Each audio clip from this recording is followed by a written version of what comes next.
Everyone, हम कर रहे हैं बीएड फर्स्ट ईयर का जो हमारा सेकंड पेपर है कंटेम्प्रेरी इंडिया एंड एजुकेशन, जिसकी हमने सेकंड यूनिट स्टार्ट कर रखी है। इसमें हमने जो प्रीवियस लेक्चर किया था तो हमने उसका education for disabled in India, हमने जो विकलांग बच्चे हैं उनकी एजुकेशन के रिगार्डिंग हमने टॉपिक शुरू किया कि भारत में जो विकलांग बच्चे हैं उनकी एजुकेशन की सिचुएशन है वो क्या है, कैसे उनको जो एजुकेशन है वो प्रोवाइड करवाई जा रही है। सबसे पहले हमने बात की डिसेबल्ड की कि डिसेबल्ड की एजुकेशन की बात हम कर रहे हैं तो वो डिसेबल्ड बच्चे होते क्या हैं।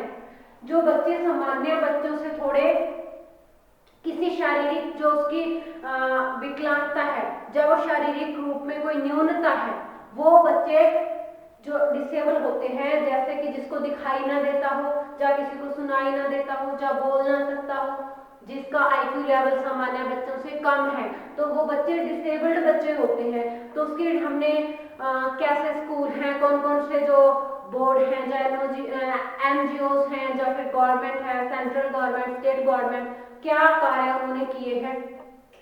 आगे फिर हमने इसकी टाइप्स भी की कि 3 टाइप के होते हैं, जो फिजिकली डिसेबल्ड होते हैं, मेंटली रिटार्डेड होते हैं और सोशली डिसेबल्ड जो बच्चे होते हैं वो होते हैं। उसके लिए एजुकेशन के लिए कौन कौन से जिसके मेजर लिए गए हैं, कौन कौन से जो उपाय किए गए हैं, तो आज हम करेंगे कि हम एजुकेशन बच्चों को प्रोवाइड कर रहे हैं, खास करके हम जहाँ पे डिसेबल बच्चों की बात कर रहे हैं, तो जो हम एजुकेशन वहां पे प्रोवाइड कर रहे हैं तो उसके क्या है, जो ऑब्जेक्टिव क्या होने चाहिए। हम जो एजुकेशन दे रहे हैं उस एजुकेशन देने का हमारा उद्देश्य यही है कि जो डिसेबल बच्चे हैं वो किसी भी रूप में जो सामान्य बच्चे हैं उससे पिछड़ने नहीं चाहिए, उन्हें भी बिल्कुल उसी हिसाब से जो एजुकेशन है मिलनी चाहिए, जैसे कि हम जो नॉर्मल बच्चे हैं, जो सामान्य बच्चे हैं उनको एजुकेशन दे रहे हैं, वैसे ही रोजगार के अवसर है वो डिसेबल बच्चों के लिए होने चाहिए जैसे कि सामान्य बच्चों के लिए होते हैं। इसलिए जो हमारे कॉन्स्टिट्यूशन में बात कही गई थी कि 6 से 14 साल तक के बच्चों को फ्री एंड कंपलसरी एजुकेशन मिलनी चाहिए, तो वो नॉर्मल बच्चों के साथ साथ क्या है, डिसेबल बच्चों को भी मिलनी चाहिए। हम बात करते हैं objectives of education for disabled कि उनको एजुकेट करने का हमारा क्या मोटिव है, हमारा क्या जो उद्देश्य है। हम बात करेंगे ऑब्जेक्टिव्स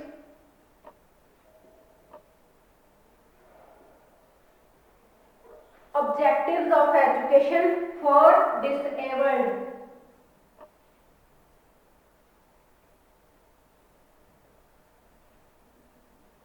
एजुकेशन फॉर डिसेबल्ड,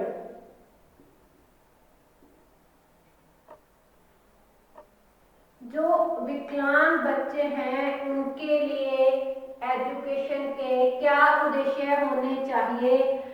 हम सबसे पहले बात करते हैं कि एक सर्वे के अकॉर्डिंग एक सर्वे हुआ जिसमें लगभग बताया गया कि भारत में जो 25 लाख बच्चे हैं, 25 लाख 25 लाख जो बच्चे हैं वो क्या हैं, वो डिसेबल बच्चे भारत में पाए जाते हैं। तो इन बच्चों को हमने एजुकेट करना है, इन बच्चों को जो उसका एजुकेशन लेने का अधिकार है वो हमने उनको देना है। उनकी एजुकेशन देने के जो ऑब्जेक्टिव है वो क्या होने चाहिए, उसका जो एजुकेशन का उद्देश्य है वो क्या होना चाहिए। सबसे पहले हम बात करते हैं जनरल एजुकेशन।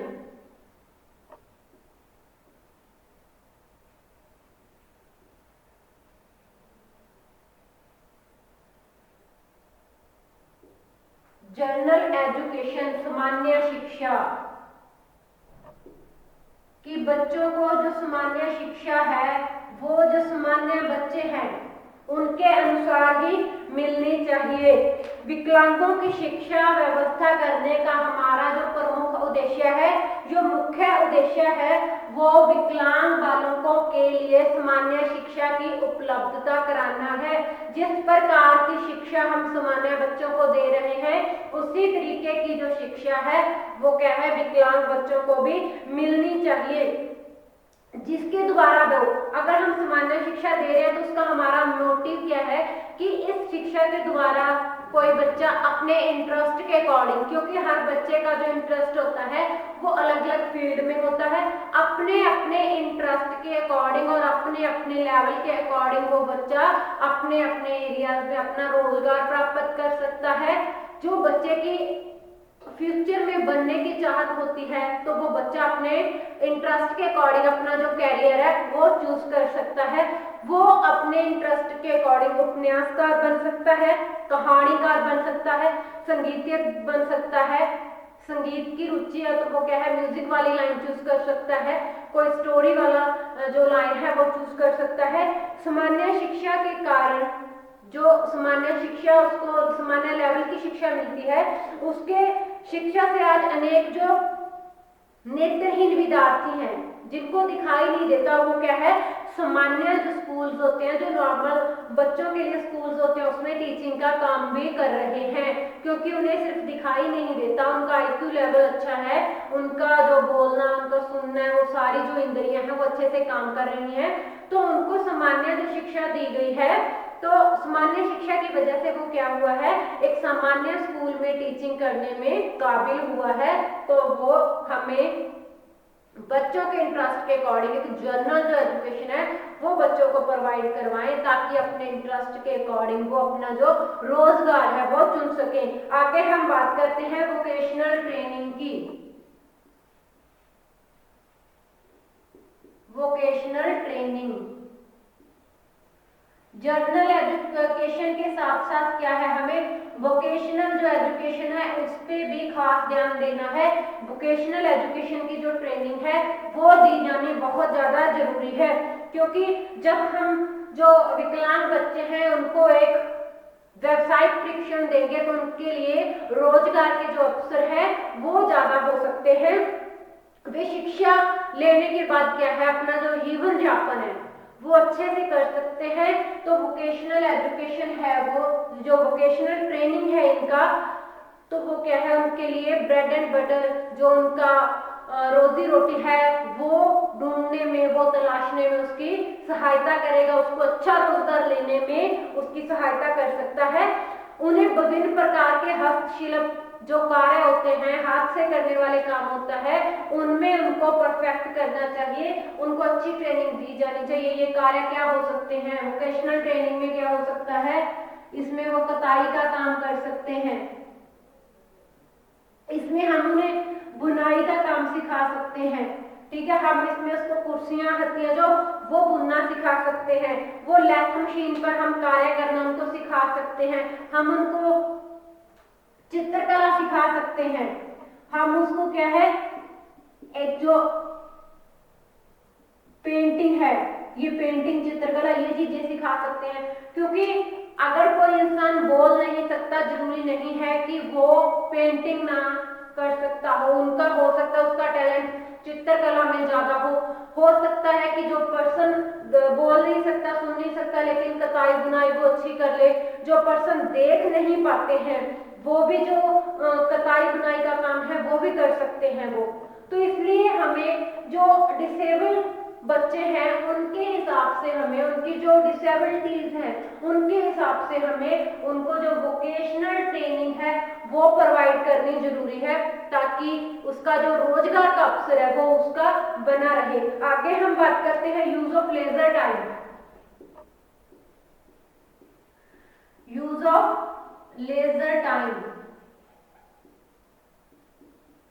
जो हमें बच्चों को एजुकेशन देने का हमारा क्या उद्देश्य है, जो डिसेबल्ड एजुकेशन है, कि जो बच्चे हैं वो अपने खाली समय का सदुपयोग कर पाए, क्योंकि जो डिसेबल बच्चे होते हैं वो कहीं ना कहीं हीन भावना से ग्रसित हो जाते हैं, उनके पास कोई ऐसा उनको कोई मौका नहीं मिलता, उनके पास करने के लिए कोई ऐसा काम नहीं होता जो अपने वो लेजर टाइम में कर सके, अपने फ्री टाइम में कर सके। तो हम बच्चों को ऐसी शिक्षा प्रोवाइड करवा सकते हैं जिसमें वो अपने खाली समय का सदुपयोग कर सकें। उनमें कुछ जो विशेषताएं होती हैं, क्योंकि हर बच्चे का जो टैलेंट होता है, हर बच्चे का जो इंटरेस्ट होता है वो क्या है, अलग अलग होता है, तो हम उसके इंटरेस्ट के हिसाब से उसको ऐसी एजुकेशन दे सकते हैं, ऐसी लाइन उनको चूज करके दे सकते हैं जो उनके लेजर टाइम में भी उनके काम आ सके। इसमें हम उन्हें संगीत सिखा सकते हैं, तो जब बच्चा खाली होएगा अपने अवकाश का वो सदुपयोग कर सकता है अपने संगीत की प्रैक्टिस करके। उसको हम पेंटिंग सिखा सकते हैं। तो ऐसे कुछ छोटी छोटी चीजें उनको बताकर उनको इस काम में हम निपुण बना सकते हैं। एक तो वो अपना लेजर टाइम का जो सदुपयोग है वो कर पाएंगे समय का, और दूसरा का क्या है, उसका जो एम्प्लॉयमेंट, जो उसका रोजगार का अवसर है वो उसको अच्छे तरीके से मिल सकता है। एक अच्छा रोजगार देने में ये जो उसका टैलेंट है उसको हेल्प करता है। आगे हम बात करते हैं development of other organs of disabled. क्या बात करेंगे, डेवलपमेंट ऑफ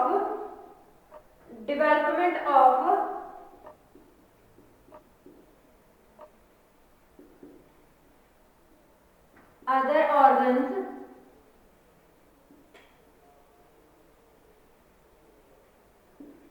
ऑफ डिसेबल्ड। अब देखो कि जो विकलांग बच्चे होते हैं उनके कई ऑर्गन्स होते हैं, कई उनके जो बॉडी पार्ट होते हैं वो क्या होते हैं, ऑटोमेटिकली निष्क्रिय हो चुके होते हैं, जिनको हम ठीक नहीं कर सकते, जिनको हम रिपेयर नहीं कर सकते। अगर हम बात करते हैं कि कुछ ब्लाइंड स्टूडेंट होते हैं, कुछ ब्लाइंड बच्चे होते हैं जिनको जन्म से ही दिखाई नहीं देता और उसके लिए कोई सोल्यूशन भी नहीं होता कि जो उसकी ब्लाइंडनेस है उसको ठीक किया जा सके, उसको बच्चे को देखने में हेल्प कर सके। लेकिन ये सिर्फ उसकी क्या है, आंखें चली गई हैं, लेकिन उसकी जो अदर ऑर्गन्स है, अगर हम बात करें कि इसके लिए हम जो उसकी शक्ति है, उसकी जो घ्राण शक्ति है, हम उसको ज्यादा डेवलप कर सकते हैं। क्योंकि आपने देखा होगा कि जो पर्सन देख नहीं सकते उनको वो जो पैरों की आहट होते हैं, पैरों की आहट सुन के ही ये अंदाजा लगा सकते हैं कि कौन सा पर्सन हमारे पास आ रहा है। उनकी जो सुनने की शक्ति होती है वो भी एक नॉर्मल इंसान से ज्यादा हो जाती है, तो वो पैरों की आहट, वो थोड़ा सा भी शोर होता है वो पता लगा लेते हैं कि ये किस तरफ से शोर आ रहा है, किस चीज का ये शोर हो रहा है। अगर हम स्पर्श की बात करें तो वो हाथ लगाकर चीजों की पहचान कर सकते हैं। अगर हम बात करते हैं एग्जाम्पल के तौर पे कि हम किसी ना दिखाई देने वाले पर्सन को अगर कोई हम एक 100 रुपए का नोट दिखाएंगे तो उसको वो हाथ लगाकर बता देगा कि कौन सा नोट है, ये 100 रुपए का नोट है या फिर ये 10 रुपए है या फिर ये 50 रुपए है। तो उनकी जो घ्राण शक्ति है, उनकी जो स्पर्श शक्ति है वो भी क्या है, हम उसको ज्यादा डेवलप कर सकते हैं। तो इसलिए हमें इस बात पे भी जो एजुकेशन प्रोवाइड करनी चाहिए, उन्हें ऐसी एजुकेशन देनी चाहिए जिससे हम उसकी जो अन्य इंद्रियां हैं, जो अन्य उसके ऑर्गन्स हैं, उसको डेवलप कर सकें। तो ये तो बात थी हमारी ऑब्जेक्टिव्स की कि ऑब्जेक्टिव्स क्या होने चाहिए। हम आगे बात करते हैं कि जो करिकुलम है, हमारा जो शिक्षा देने का मतलब मेन मोटिव है कि हर एक बच्चे को शिक्षा मिले, लेकिन डिसेबल जो बच्चे हैं उसके लिए करिकुलम है वो कैसा होना चाहिए, जो पाठ्यक्रम तैयार किया जाना है वो स्पेशल डिसेबल बच्चों के लिए कैसा होना चाहिए।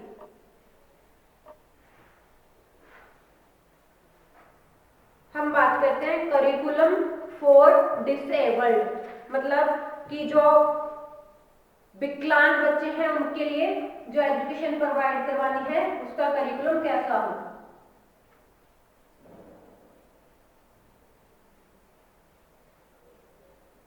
Curriculum for disabled education.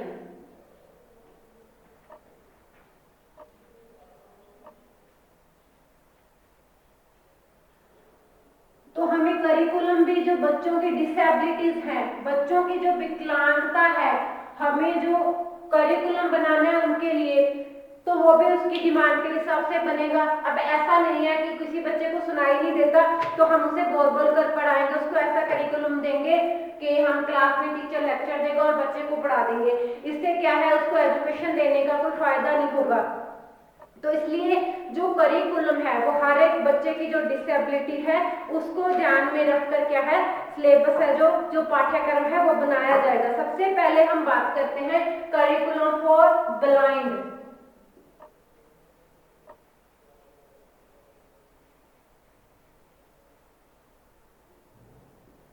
Curriculum for blind की जिस बच्चे को दिखाई नहीं देता, जो अंधे बच्चे हैं, उनको कैसा जो है करिकुलम है वो प्रोवाइड करवाया जाना चाहिए।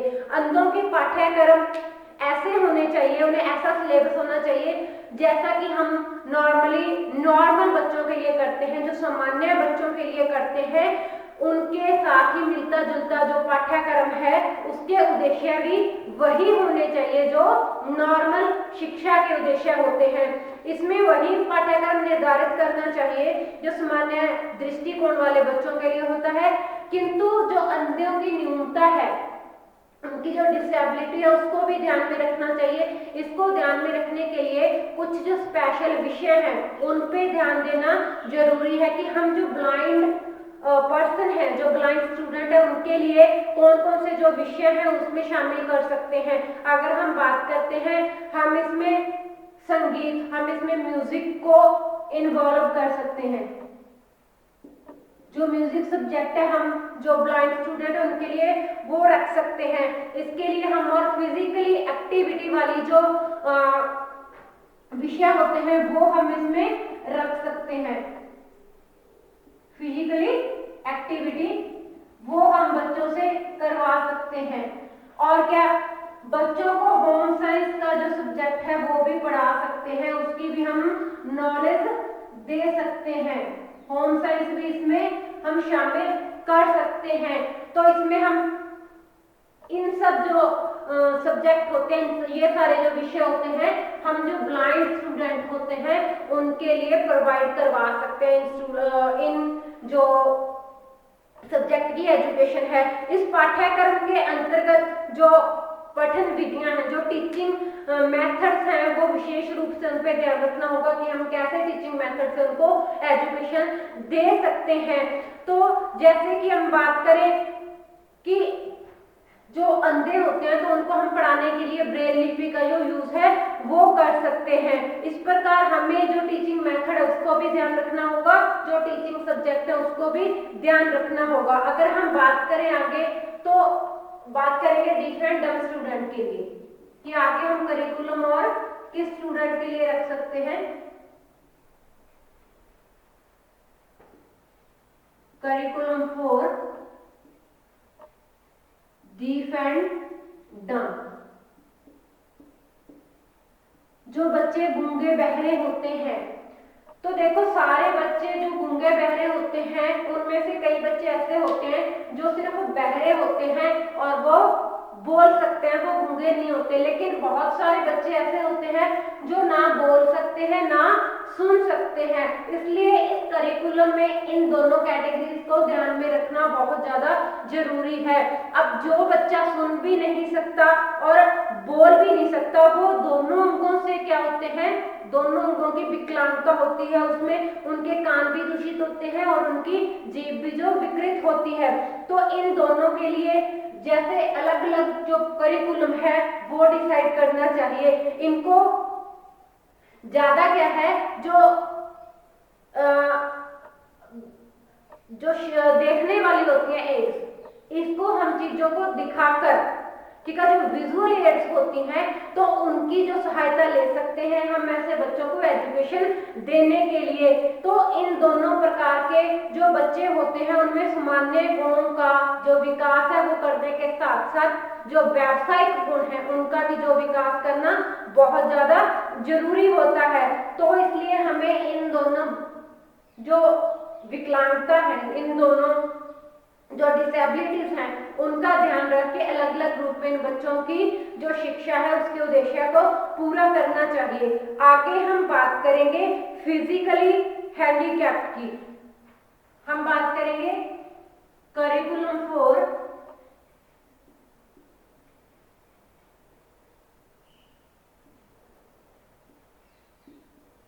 Physically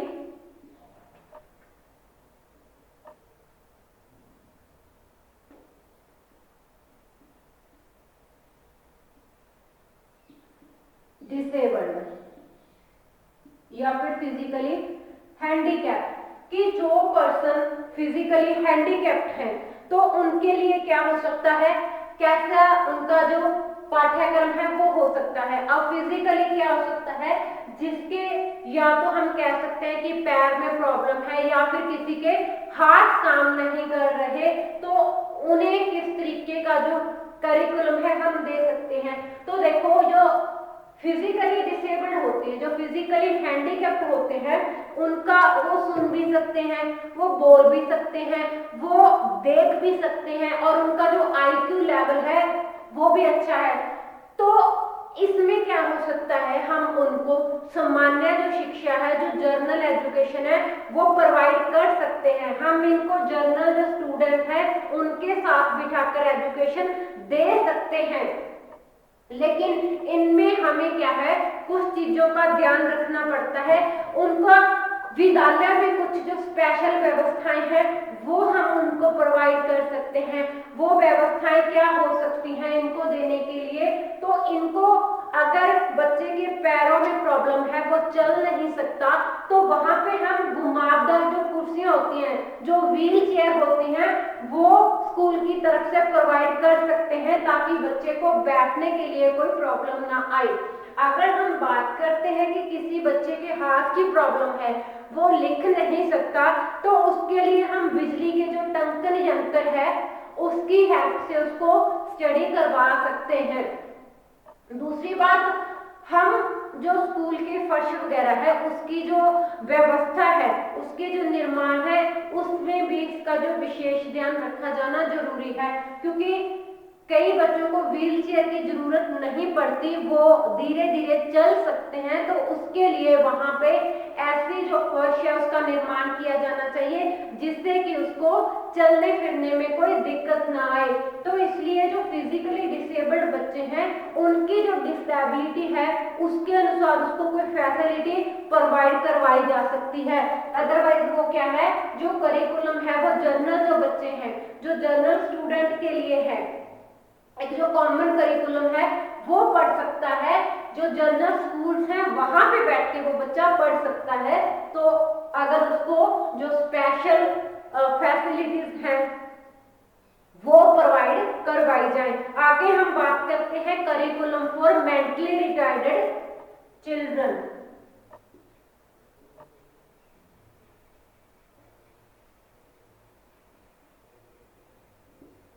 curriculum for mentally retarded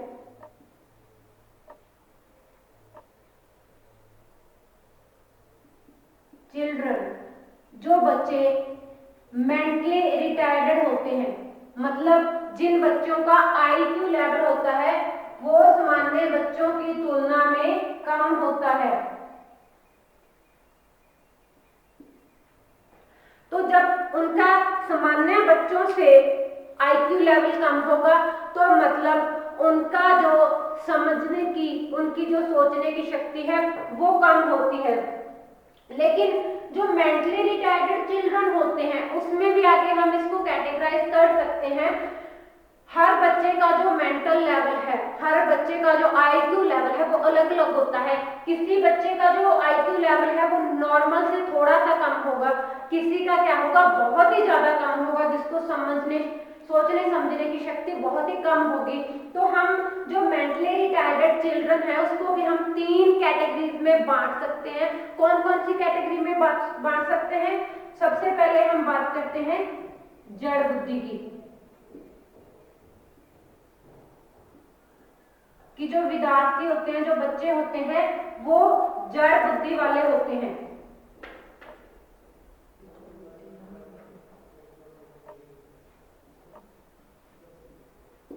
सबसे पहले जो कैटेगरी आती है वो हम कहते हैं जड़ बुद्धि वाले बच्चे।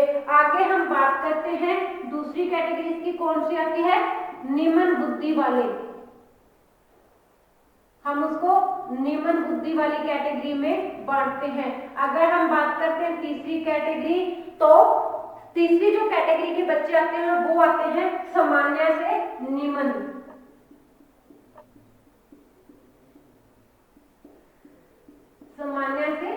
निम्न।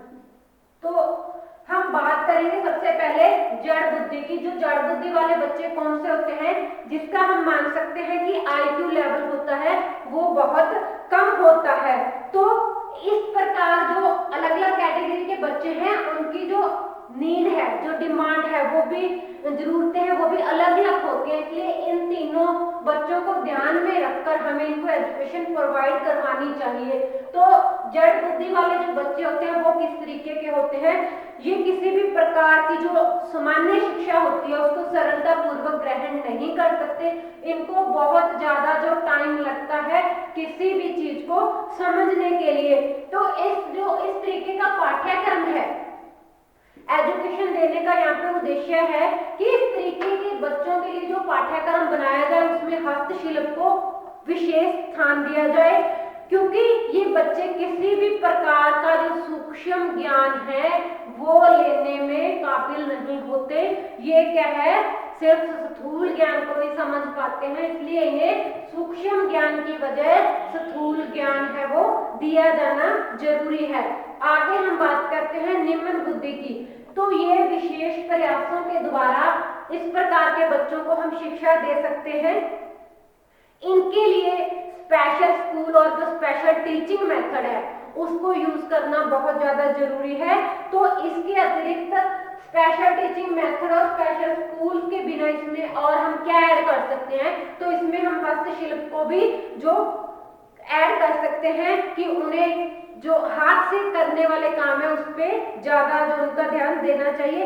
इसमें जो करके सीखना इस विधि को अपनाना चाहिए, बच्चों से करवा कर देखना चाहिए। इनको पढ़ाने के लिए जो अधिक से अधिक हम कह सकते हैं कि श्रव्य दर्शन जो सामग्री होती है, जो ऑडियो विजुअल एड्स होती हैं, उनका हमने प्रयोग करना चाहिए। जो श्रव्य दर्शन जो सामग्री होती है श्रव्य दर्शन, तो उनमें ये देखते भी हैं और साथ साथ सुनते भी हैं और साथ साथ काम को कैसे किया जाता है इस चीज का एक्सपीरियंस होता है। तो इसलिए निम्न बुद्धि वाले बच्चों को थोड़ा उस पर ज्यादा ध्यान देने की जरूरत है। आगे हम बात करते हैं सामान्य से निम्न कैटेगरी के जो बच्चे हैं। इस तरह के जो बच्चे होते हैं इनका IQ लेवल थोड़ा कम होता है जो नॉर्मल बच्चे होते हैं, तो इससे मतलब थोड़ा सा ही ज्यादा जो जोर देने की आवश्यकता है ऐसे बच्चों को एजुकेट करने के लिए। तो इनका जो पाठ्यक्रम होता है वो क्या होता है, नॉर्मल बच्चों के समान ही हो सकता है, लेकिन इसमें हम इन बच्चों से जो चिंतन की हमारी होती है कि हम इनसे चिंतन नहीं करवा सकते, तो इनमें हम तार्किक जो इनके विचार हैं हमें उनकी जो आशा है वो नहीं होती। तो ये हमने बात की आज objective of education for disabled और उसके बाद करिकुलम फॉर डिसेबल्ड कि जो हम डिसेबल बच्चों को एजुकेशन देना चाहते हैं उसके क्या ऑब्जेक्टिव होने चाहिए, क्या उस चीज के जो उद्देश्य है वो होने चाहिए, और अगर हम उसको एजुकेशन प्रोवाइड करवा रहे हैं तो उनकी एजुकेशन देने के लिए हमें किस प्रकार का जो पाठ्यक्रम है वो बच्चों को प्रोवाइड करवाना चाहिए। तो इस जो इनकी डिसेबिलिटीज हैं, जो ब्लाइंड बच्चे हैं, जो डीफ एंड डम हैं, जो फिजिकली डिसेबल्ड हैं या फिर मेंटली रिटार्डेड है, हर तरह की जो डिसेबिलिटीज हैं उसको ध्यान में रखकर हमें एजुकेशन देनी चाहिए। तो आज के लेक्चर में हमारा इतना ही।